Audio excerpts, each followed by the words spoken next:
आज की वीडियो में हम बात करेंगे जल जीवन मिशन योजना 2022 और 2023 के बारे में। फार्म भरे नौकरी पाएं, प्रत्येक ग्राम पंचायत में 13 लोगों को मिल रही है नौकरी। जी हाँ, अगर आप ग्रामीण क्षेत्र से हैं और आप चाह रहे हैं कि जॉब की तलाश में हैं तो ये जॉब आपको मिलने वाला है, क्योंकि 13 लोगों की वैकेंसी प्रत्येक ग्राम पंचायत में होने जा रही है। तो क्या सच में इस नौकरी को करना चाहिए और नौकरी का वेतनमान क्या होगा, नौकरी किस तरीके से फॉर्म फिलअप करेंगे, इन सभी बिंदुओं पे चर्चा करेंगे। लेकिन इससे पहले एक छोटा सा निवेदन है कि अगर आप हमारे चैनल पर नए हैं तो कृपया चैनल को सब्सक्राइब करें और लेटेस्ट इन्फॉर्मेशन के लिए हमेशा अपडेट होते रहें। तो चलिए हम बात करेंगे जल जीवन मिशन योजना 2022-2023 के बारे में। सबसे पहले यहाँ पीडीएफ आपको दिखाते हैं, फिर हम बात करेंगे इस पीडीएफ के बारे में। देखिए, लिखा है जल जीवन मिशन के अंतर्गत प्रत्येक ग्राम पंचायत में 13 तकनीकी कर्मचारियों के चयन की सूची है। और ग्राम पंचायत का नाम है, विकास खंड का नाम है, जिसमें देखिए राजमिस्त्री यहाँ 3 लोगों की वैकेंसी होनी है और प्लम्बर का यहाँ दिया है। उसके बाद फीटर है, फिर इलेक्ट्रीशियन है और फिर मोटर मैकेनिक है। तो यहाँ पे हम बात करें राजमिस्त्री का क्या योगदान है, यानी 3 राजमिस्त्रियों का काम है, उसके बाद प्लम्बर का काम है, उसके बाद फीटर लोगों का काम है। तो ऐसे में आखिर गवर्नमेंट क्यों इस तरह के 13 लोगों की आवश्यकता पड़ रही है इस वैकेंसी को कंप्लीट कराने में। आपको बताते चलें कि जैसा कि आपको पता है प्रत्येक गांव में जल जीवन के अंतर्गत हर घर में अब पानी की सप्लाई किया जाना है और पानी की सप्लाई किए जाने के अंतर्गत कई सारे प्लम्बर, फीटर, इलेक्ट्रीशियन की आवश्यकता पड़ेगी और ऐसे में राजमिस्त्री की भी आवश्यकता पड़ेगी। यहाँ देख पा रहे हैं 3 राजमिस्त्री की आवश्यकता होगी, 2 प्लम्बर और 2 फीटर की आवश्यकता, उसके बाद इलेक्ट्रीशियन की भी आवश्यकता बराबर बनी रहेगी। तो ऐसे में बाहर से इन लोगों को ना बुलाना पड़े, वो व्यक्ति उसी ग्राम सभा का होना चाहिए। तो ऐसे में ये बहुत ही बेहतरीन कदम है और एक अच्छी वैकेंसी लेकर आया है।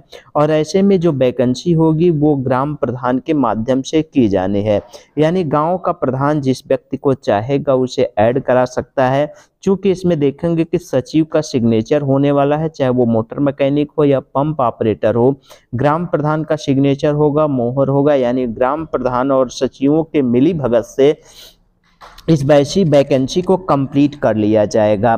तो अगर आप गांव में रहते हैं और अगर आप चाहते हैं इस वैकेंसी में आपका भी नाम आए, यानी आप भी अपनी बेरोजगारी को समाप्त करके रोजगार से जुड़ना चाहते हैं, तो ये पहल आपके लिए बहुत ही अच्छी साबित होने वाली है। यानी अब आपकी आमदनी बढ़ जाएगी, बेरोजगार का टैग हट के अब आप रोजगार के क्रम में आ जाएंगे और ये अच्छे दिनों की शुरुआत होगी आपके लिए। चलिए कुछ सवालों के जवाब अभी हम आपको दे देते हैं। आखिर इस वैकेंसी का फॉर्म किस तरीके से फिलअप किया जाना है और क्या क्या क्राइटेरिया है, पहले ये हम आपको इस वैकेंसी के बारे में बताते चलें।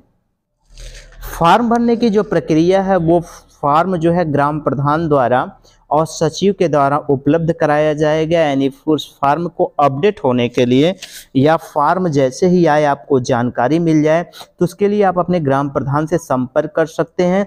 अगर ग्राम प्रधान आपका विपक्ष में नहीं है, यानी आपके सत्ता पक्ष में ग्राम प्रधान नहीं है, तो उसके लिए आपको हमारे चैनल से अपडेट पाने के लिए हमेशा बने रहना होगा, क्योंकि इन सभी वैकेंसियों की जो लिस्ट है वो हमारे पास आ चुकी है।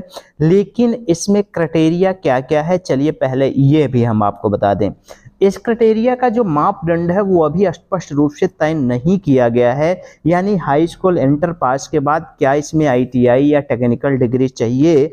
अगर नहीं है तो ऐसे में क्या ऐसे युवाओं की वैकेंसी का फॉर्म भरा जा सकता है। तो हमारा जवाब अब आप सुनिए।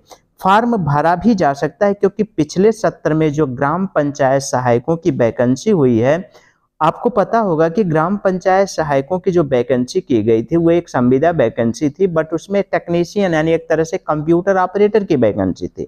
बट कंप्यूटर ऑपरेटर की वैकेंसी में कहीं ये नहीं लिखा गया है कि जो आवेदक है उसको कंप्यूटर की जानकारी होना जरूरी है। ऐसे में बहुत सारे पंचायत सहायक ऐसे हैं जो काम कर रहे हैं और धीरे धीरे कंप्यूटर सीख ले रहे हैं। तो ऐसे में जो टेक्नीशियन है, प्लम्बर है, ऐसे लोगों का कुशल प्रशिक्षण होना जरूरी है कि नहीं, अभी इस बात को स्पष्ट नहीं लाया गया है, लेकिन आपको बताते चलें कि कुछ जानकारी आपको होनी चाहिए। सर्टिफिकेट की आवश्यकता पड़ेगी कि नहीं पड़ेगी, ये अपडेट शायद अभी बाद में किया जाएगा, लेकिन हो सकता है कि अगर आपके पास मार्कशीट ना हो तो भी आपका चयन कर लिया जाए, क्योंकि वर्तमान संविदा वैकेंसियों को जो भी वैकेंसी हुई है उसमें अगर आप देख पा रहे हैं तो इसमें यहाँ पे कोई भी डॉक्यूमेंट नहीं मांगा गया था। तो बने रहिएगा आप इस लक्ष्य में कि आपकी भी वैकेंसी में फॉर्म पड़ेगा। आपको बताते चलें कि ये भी एक मेरिट वैकेंसी होगी, जैसे पंचायत सहायकों की वैकेंसी है। सैलरी का मापदंड अभी तय नहीं किया गया है, लेकिन न्यूनतम जो सैलरी होगा वो 8,000 रुपया पर मंथ होने वाला है। तो ये था अपडेट। अगर आप चाहते हैं कि वैकेंसी जैसे आए आपको अपडेट मिल जाए तो हम करेंगे आपकी सहायता और आपको देंगे अपडेट, लेकिन उसके पहले चैनल को आपको सब्सक्राइब करके चलना पड़ेगा। तो चैनल कर लीजिए फटाफट सब्सक्राइब। मिलेंगे अगली वीडियो में, तब तक के लिए जय हिंद, जय भारत।